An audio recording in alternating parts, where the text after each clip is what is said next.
Good morning ಮಕ್ಕಳೇ. ಇವತ್ತು ನಾನು ಸೆಕೆಂಡ್ ಸ್ಟ್ಯಾಂಡರ್ಡ್ ಅವ್ರಿಗೆ ಕನ್ನಡ ಲೆಸನನ್ನು ಮಾಡ್ತಾಯಿದ್ದೀನಿ ಮಕ್ಕಳೇ. ಯಾವುದು ಅಂತ ಹೇಳಿದ್ರೆ ನೇಗಿಲು. ಈ ನೇಗಿಲು ಎಂಬ ಒಂದು ಪಾಠವನ್ನು ನಿಮಗೆ ಈ ಒಂದು ತರಗತಿಯಲ್ಲಿ ನೀಡಿದ್ದಾರೆ ಮಕ್ಕಳೇ. ಫಸ್ಟ್ ಈ ಪಾಠವನ್ನು ನಾನು ಓದ್ತೀನಿ, ಆಮೇಲೆ ಇದರ ಅರ್ಥವನ್ನು ನಾನು ತಿಳಿಸ್ತಾ ಹೋಗ್ತೀನಿ ಮಕ್ಕಳೇ. ಪಾಠ 12 ನೇಗಿಲು. ರಾಮಣ್ಣ ಉತ್ತಮ ಬೇಸಾಯಗಾರ. ಹೊಲೆಗದ್ದೆಗಳಲ್ಲಿ ಕಷ್ಟಪಟ್ಟು ದುಡಿಯುತ್ತಿದ್ದನು. ಹೆಚ್ಚು ಬೆಳೆಗಳನ್ನು ಬೆಳೆಯುತ್ತಿದ್ದನು. ಪ್ರತಿದಿನ ಬೆಳಿಗ್ಗೆ ಎದ್ದು ಹೊಲಕ್ಕೆ ಹೋಗಲು ಸಿದ್ಧತೆ ಮಾಡಿಕೊಳ್ಳುತ್ತಿದ್ದನು. ರಾಮಣ್ಣನ ಮಗ ಗಣೇಶ. ಗಣೇಶನ ಶಾಲೆಗೆ ಅಂದು ರಜೆ ಇತ್ತು. ಗಣೇಶ ಅಪ್ಪನೊಡನೆ ತಾನು ಹೊಲಕ್ಕೆ ಬರುವುದಾಗಿ ಹೇಳಿದ.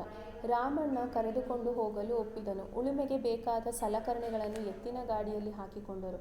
ಇಬ್ಬರು ಹೊಲಕ್ಕೆ ಹೊರಟರು. ಗಣೇಶನು ಗಾಡಿಯಲ್ಲಿ ಕುಳಿತನು. ದಾರಿಯ ಅಕ್ಕಪಕ್ಕದ ಹೊಲಗಳನ್ನು ನೋಡಿ ಖುಷಿಪಟ್ಟನು. ಅಷ್ಟರಲ್ಲಿ ಅವರ ಹೊಲ ಬಂದಿತು. ರಾಮಣ್ಣ ಮಗನನ್ನು ಮರದ ನೆರಳಿನಲ್ಲಿ ಕುಳ್ಳಿರಿಸಿದ. ಹೊಲ ಉಳಲು ಸಲಕರಣೆಗಳನ್ನು ಜೋಡಿಸಿದನು. ಅದಕ್ಕೆ ಎತ್ತುಗಳನ್ನು ಕಟ್ಟಿ ಏರು ಸಿದ್ಧಪಡಿಸಿದನು. ಹೊಲದ ಒಂದು ಭಾಗದಿಂದ ಉಳುಮೆ ಮಾಡಲು ಪ್ರಾರಂಭಿಸಿದನು. ಇವೆಲ್ಲವನ್ನು ಕುತೂಹಲದಿಂದ ನೋಡುತ್ತಿದ್ದ ಗಣೇಶನು ಅಪ್ಪನ ಬಳಿಗೆ ಬಂದು ಮಾತಿಗೆ ಆರಂಭಿಸಿದನು. ಗಣೇಶ: ಅಪ್ಪ, ಹೊಲ ಉಳಲು ನೀನು ಬಳಸುವ ಸಾಧನಗಳು ಯಾವುವು? ರಾಮಣ್ಣ: ನೇಗಿಲು, ನೊಗ, ಪಟಗಣ್ಣಿ, ಹಗ್ಗ ಇವನ್ನು ಬಳಸಿದ್ದೇನೆ ಮಗ.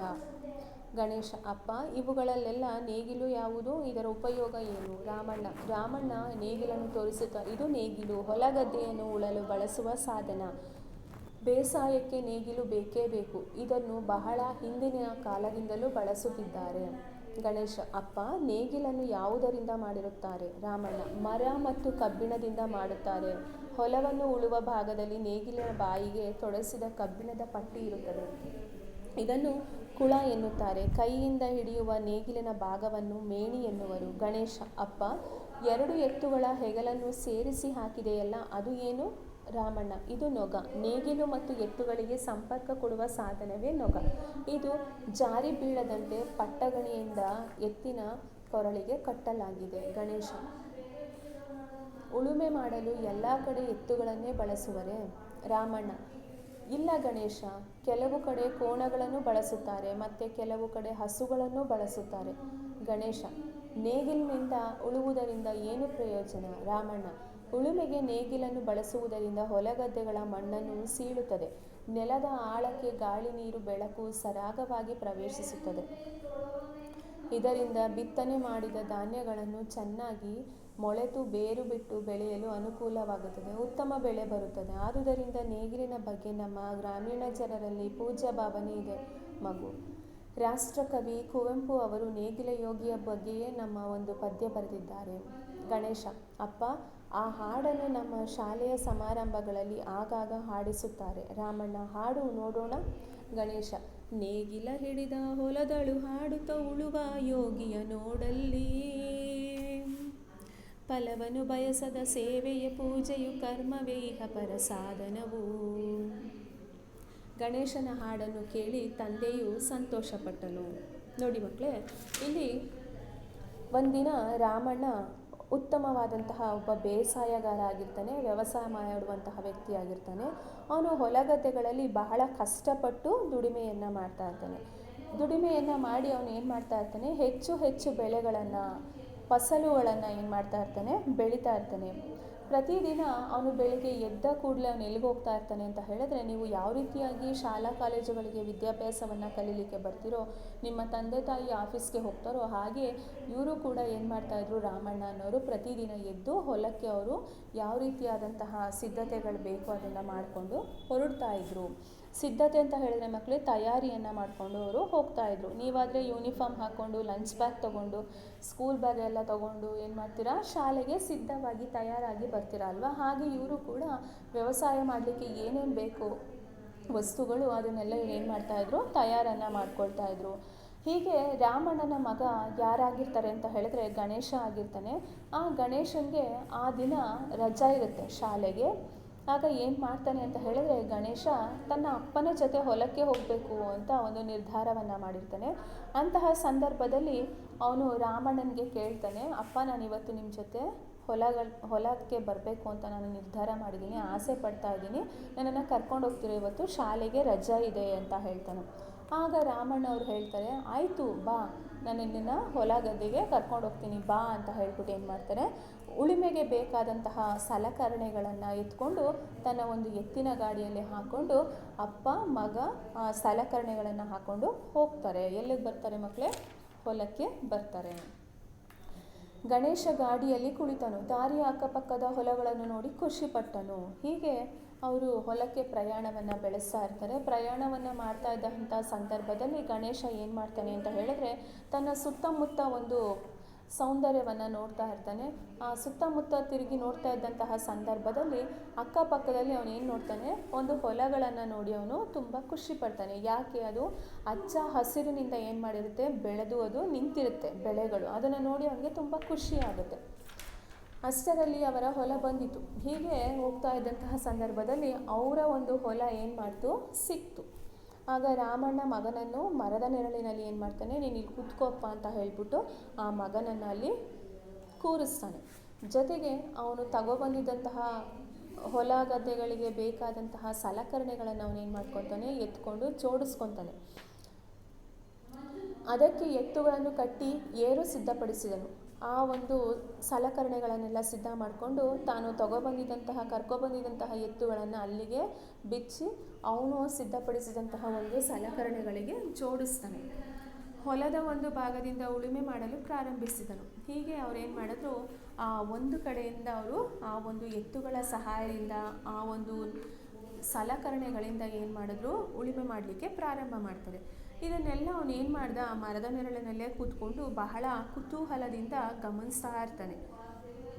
ಆಮೇಲೆ ಅವನು ಏನು ಮಾಡ್ತಾನೆ, ತನ್ನ ತಂದೆ ಗಣೇಶ ಅವರ ಅಪ್ಪನ ಜೊತೆ ಮಾತನಾಡಲಿಕ್ಕೆ ಏನು ಮಾಡ್ತಾನೆ, ಪ್ರಾರಂಭವನ್ನು ಮಾಡ್ತಾನೆ. ಆಗ ಗಣೇಶ ಕೇಳ್ತಾನೆ, ಅಪ್ಪ, ಹೊಲ ಉಳುಮೆ ಮಾಡಲು ನೀನು ಬಳಸುವ ಸಾಧನಗಳು ಯಾವ್ಯಾವುದು? ಸರಿಯಪ್ಪ, ನೀನು ಹೊಲವನ್ನು ಉಳುಮೆ ಮಾಡಬೇಕು ಅಂತ ಹೇಳ್ತೀಯಲ್ವಾ, ಆ ಹೊಲವನ್ನು ಉಳುಮೆ ಮಾಡಬೇಕಾದ್ರೆ ನೀನು ಯಾವ ರೀತಿಯಾದಂತಹ ಸಾಧನಗಳನ್ನು ನೀನು ಬಳಸ್ತೀಯಪ್ಪ ಅಂತ ಪ್ರಶ್ನೆಯನ್ನು ಕೇಳ್ತಾರೆ.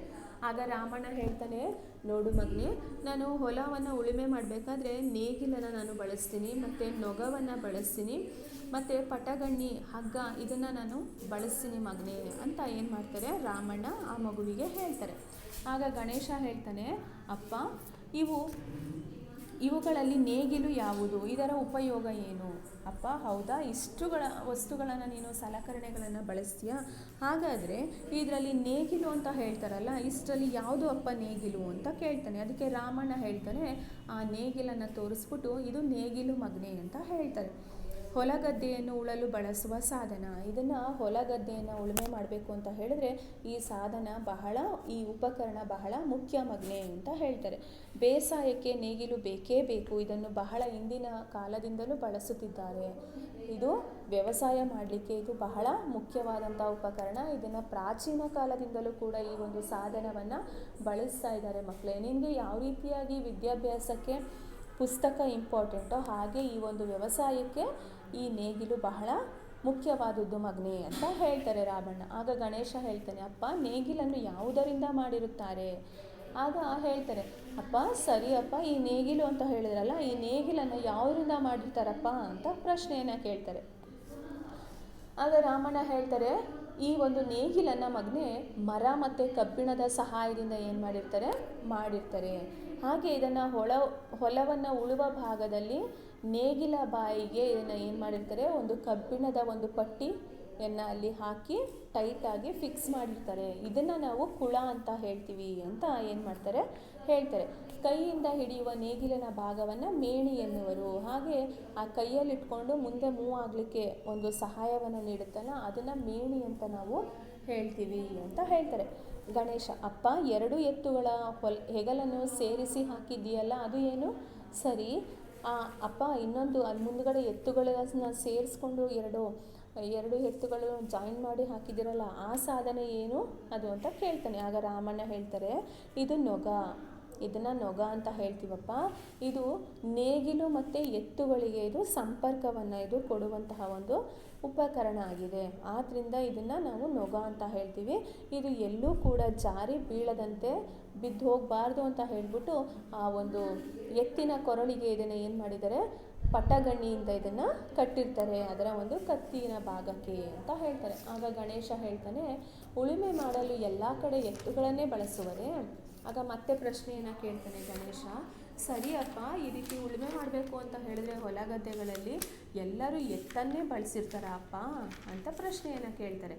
ಆಗ ಏನು ಹೇಳ್ತಾರೆ ನೋಡೋಣ ರಾಮಣ್ಣ, ಇಲ್ಲ ಗಣೇಶ, ಕೆಲವು ಕಡೆ ಕೋಣಗಳನ್ನು ಬಳಸುತ್ತಾರೆ. ಹಾಗೇನಿಲ್ಲ ಅಪ್ಪ, ಕೆಲವೊಂದು ಕಡೆ ಏನು ಮಾಡ್ತಾರೆ ಅಂತ ಹೇಳಿದ್ರೆ ಇದನ್ನು ಕೋಣಗಳನ್ನು ಕೂಡ ಏನು ಮಾಡ್ತಾರೆ, ಎತ್ತುಗಳ ಬದಲು ಬಳಸ್ತಾರೆ ಕೋಣಗಳನ್ನು ಅಂತ ಹೇಳ್ತಾರೆ. ಮತ್ತು ಕೆಲವು ಕಡೆ ಹಸುಗಳನ್ನು ಬಳಸುತ್ತಾರೆ. ಅಷ್ಟೇ ಅಲ್ಲ, ಇನ್ನೂ ಕೆಲವೊಂದು ಕಡೆ ಏನು ಮಾಡ್ತಾರೆ, ಹಸುಗಳನ್ನು ಕೂಡ ಉಳುಮೆ ಮಾಡಲಿಕ್ಕೆ ಬಳಸ್ತಾರೆ ಅಂತ ಹೇಳ್ತಾರೆ. ಆಗ ಗಣೇಶ ಹೇಳ್ತಾನೆ, ನೇಗಿಲಿನಿಂದ ಉಳುವುದರಿಂದ ಏನು ಪ್ರಯೋಜನ? ಸರಿಯಪ್ಪ, ಈ ನೇಗಿಲಿಂದ ಉಳುಮೆ ಮಾಡಬೇಕು ಅಂತ ಹೇಳ್ತಾರಲ್ಲ, ಇದರಿಂದ ಏನು ಪ್ರಯೋಜನ ಅಂತ ಹೇಳ್ತಾನೆ. ಆಗ ರಾಮಣ್ಣ ಹೇಳ್ತಾರೆ, ಉಳುಮೆಗೆ ನೇಗಿಲನ್ನು ಬಳಸುವುದರಿಂದ ಹೊಲಗದ್ದೆಗಳ ಮಣ್ಣನ್ನು ಸೀಳುತ್ತದೆ. ಏನಕ್ಕೋಸ್ಕರ ಹೀಗೆ ಮಾಡ್ತಾರೆ ಅಂತ ಹೇಳ್ತಾರೆ ಅಂತ ಹೇಳಿದ್ರೆ ಮಕ್ಕಳೇ, ಆ ಒಂದು ಉಳುಮೆ ಮಾಡಬೇಕಾದ್ರೆ ಅಲ್ಲಿರುವಂತಹ ಮಣ್ಣು ಗಟ್ಟಿಯ ಒಂದು ರೂಪವನ್ನು ತಾಳಿರುತ್ತೆ. ಅದನ್ನು ಅದೇನು ಮಾಡುತ್ತೆ, ಭೂಮಿಯ ಒಳಭಾಗದಲ್ಲಿ ಹೋಗಿ ಅದು ಆ ಭೂಮಿಯ ಮಣ್ಣನ್ನು ಅದೇನು ಮಾಡುತ್ತೆ, ಸಡಿಲ ಮಾಡುತ್ತೆ, ಅದನ್ನು ಸಡಿಲವನ್ನು ಮಾಡುತ್ತೆ ಅಂತ ಹೇಳ್ತಾ ಇದ್ದಾನೆ. ನೆಲದ ಆಳಕ್ಕೆ ಗಾಳಿ, ನೀರು, ಬೆಳಕು ಸರಾಗವಾಗಿ ಪ್ರವೇಶಿಸುತ್ತದೆ. ಈ ರೀತಿಯಾಗಿ ಅದು ಸಡಿಲ ಮಾಡಿದಾಗ ನಾವು ಹಾಕುವಂತಹ ಒಂದು ನೀರು ಮತ್ತು ಬೆಳಕು ಹಾಗೆ ಗಾಳಿ ಇದೆಲ್ಲ ಅಲ್ಲಿ ಆರಾಮ್ಸೆಯಾಗಿ ಏನಾಗುತ್ತೆ, ಅಲ್ಲಿ ಹೋಗಿ ಸೇರುತ್ತೆ ಮಗನೇ ಅಂತ ಹೇಳ್ತಾ ಇದ್ದಾರೆ. ಇದರಿಂದ ಬಿತ್ತನೆ ಮಾಡಿದ ಧಾನ್ಯಗಳು ಚೆನ್ನಾಗಿ ಮೊಳೆತು ಬೇರು ಬಿಟ್ಟು ಬೆಳೆಯಲು ಅನುಕೂಲವಾಗುತ್ತದೆ. ಆಮೇಲೆ ಈ ಒಂದು ಸ್ಥಳದಲ್ಲಿ ಬಿತ್ತನೆಯನ್ನು ಮಾಡಿದಂತಹ ಒಂದು ಧಾನ್ಯಗಳನ್ನು, ಬೀಜಗಳನ್ನು ಹಾಕಿದಾಗ ಅದು ಮೊಳೆತು ಚೆನ್ನಾಗಿ ಬೆಳೆಯನ್ನು ಬೆಳೀಲಿಕ್ಕೆ ಇದು ಸರಾಗವಾಗಿ ಉತ್ತಮವಾದಂತಹ ಬೆಳೆಯನ್ನು ಮಾಡಲಿಕ್ಕೋಸ್ಕರ ಈ ರೀತಿಯಾಗಿ ನೇಗಿಲನ್ನು ನಾವು ಬಳಸ್ತೀವಿ ಅಂತ ಹೇಳ್ತಾರೆ. ಆದುದರಿಂದ ನೇಗಿಲಿನ ಬಗ್ಗೆ ನಮ್ಮ ಗ್ರಾಮೀಣ ಜನರಲ್ಲಿ ಪೂಜ್ಯ ಭಾವನೆ ಇದೆ ಮಗು. ಅಷ್ಟೇ ಅಲ್ಲ, ಈ ಒಂದು ನೇಗಿಲನ್ನು ನಮ್ಮ ಗ್ರಾಮೀಣ ಜನರು ಒಂದು ದೇವರನ್ನು ಯಾವ ರೀತಿಯಾಗಿ ಪೂಜೆ ಮಾಡ್ತಾರೋ ಹಾಗೆ ಈ ಒಂದು ನೇಗಿಲನ್ನು ಕೂಡ ನಮ್ಮ ಗ್ರಾಮೀಣದ ಜನರು ಪೂಜ್ಯ ಭಾವನೆಯಿಂದ ಏನು ಮಾಡ್ತಾರೆ, ನೋಡ್ತಾರೆ ಮಗು ಅಂತ ಹೇಳ್ತಾರೆ. ಅದಕ್ಕೋಸ್ಕರ ನಮ್ಮ ರಾಷ್ಟ್ರಕವಿಯಾದಂತಹ ಕುವೆಂಪು ಅವರು ಕೂಡ ಈ ನೇಗಿಲ ಯೋಗಿಯ ಬಗ್ಗೆ ಒಂದು ಪದ್ಯವನ್ನೇ ಬರೆದಿದ್ದಾರೆ ಅಂತ ಹೇಳ್ತಾರೆ. ಗಣೇಶ, ಅಪ್ಪ, ಆ ಹಾಡನ್ನು ನಮ್ಮ ಶಾಲೆಯ ಸಮಾರಂಭಗಳಲ್ಲಿ ಆಗಾಗ ಹಾಡಿಸುತ್ತಾರೆ. ಹೌದು ಅಪ್ಪ, ನೀನು ಹೇಳ್ದೆ ಅಲ್ವಾ, ಈ ನೇಗಿಲಿಗೆ ಸಂಬಂಧಪಟ್ಟಂಥ ಒಂದು ಹಾಡನ್ನು, ಆ ಹಾಡನ್ನು ನಮ್ಮ ಶಾಲೆಯ ಒಂದು ಯಾವುದೇ ರೀತಿಯಾದಂತಹ ಒಂದು ಕಾರ್ಯಕ್ರಮ ಆಗಲಿ ಅಥವಾ ಸಮಾರಂಭಗಳಲ್ಲಾಗಲಿ ಅದನ್ನು ಹಾಡ್ತಾರೆ.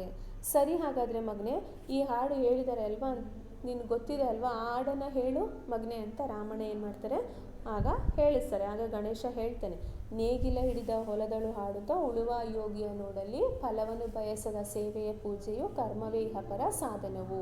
ನೋಡಿ, ನೇಗಿಲನ್ನು ಹಿಡ್ಕೊಂಡು ಯಾವ ರೀತಿಯಾಗಿ ಅದು ಹಗಲು ರಾತ್ರಿ ಬಿಸಿಲು ಮಳೆ ಅಂತ ಏನು ಲೆಕ್ಕಿಸಿ ಅದು ಏನು ಮಾಡ್ತಾ ಇದೆ, ಕಷ್ಟಪಟ್ಟು ದುಡಿತಾ ಇದೆ. ಅದು ಉಳುಮೆಯನ್ನು ಮಾಡುವಂತಹ ಒಂದು ಸಾಧನ ಆಗಿದೆ. ಅದು ಯೋಗಿಯ ರೂಪದಲ್ಲಿ ಅದು ಕೆಲಸವನ್ನು ಮಾಡ್ತಾ ಇದೆ. ಅದು ಯಾವುದೇ ರೀತಿಯಾದಂತಹ ಒಂದು ಫಲವನ್ನು, ಪ್ರತಿಫಲವನ್ನು ಅದು ಬಯಸೋಲ್ಲ.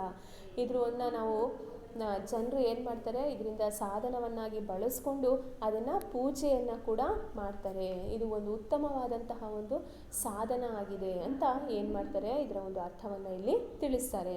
ಹೀಗೆ ಆ ಗಣೇಶನ ಹಾಡನ್ನು ಕೇಳಿದಂತಹ ತಂದೆಯು ಬಹಳ ಏನು ಮಾಡ್ತಾರೆ, ಸಂತೋಷವನ್ನು ವ್ಯಕ್ತಪಡಿಸ್ತಾರೆ.